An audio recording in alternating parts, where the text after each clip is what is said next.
चल मनवा गुरु देव नगरिया, चल मनवा गुरु देव नगरिया।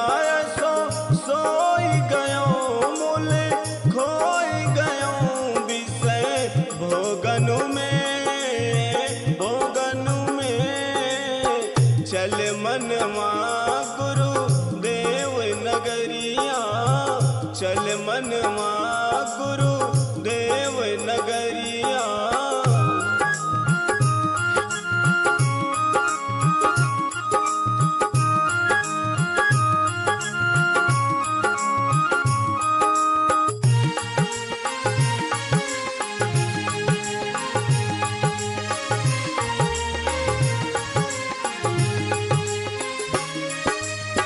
स्वामी जी की जन्म भूमि है, धाम की तारा नाम हो।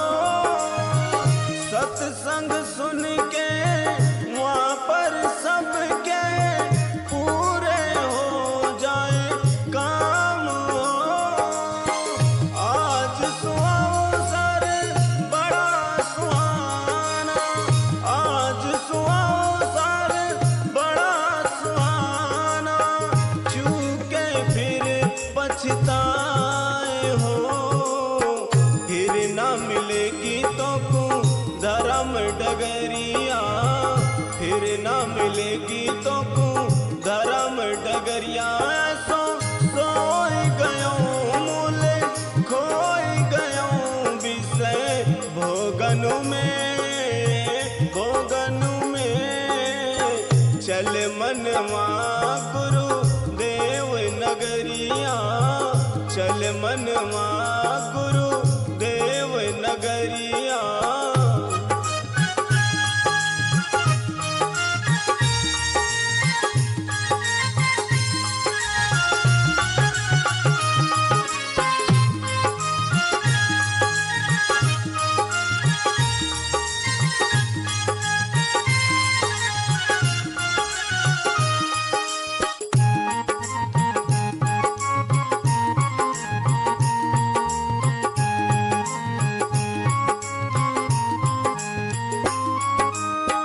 गुरु की नगरिया में हीरे मोती रत्नों के भंडार हो। कंकड़ काट पटक दे कर से मत ना करे आवार हो।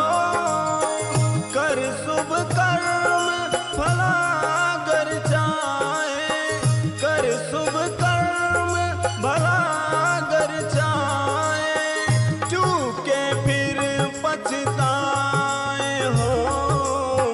गुरु की शरण अमृत की सागरिया, गुरु की शरण अमृत की सागरिया। सोई गयो मूल खोई गयो विषय भोगनु में चल मनवा गुरु देव नगरिया, चल मनवा गुरु देव नगरिया। सोई गयो मूल खोई गयो विषय भोगनु में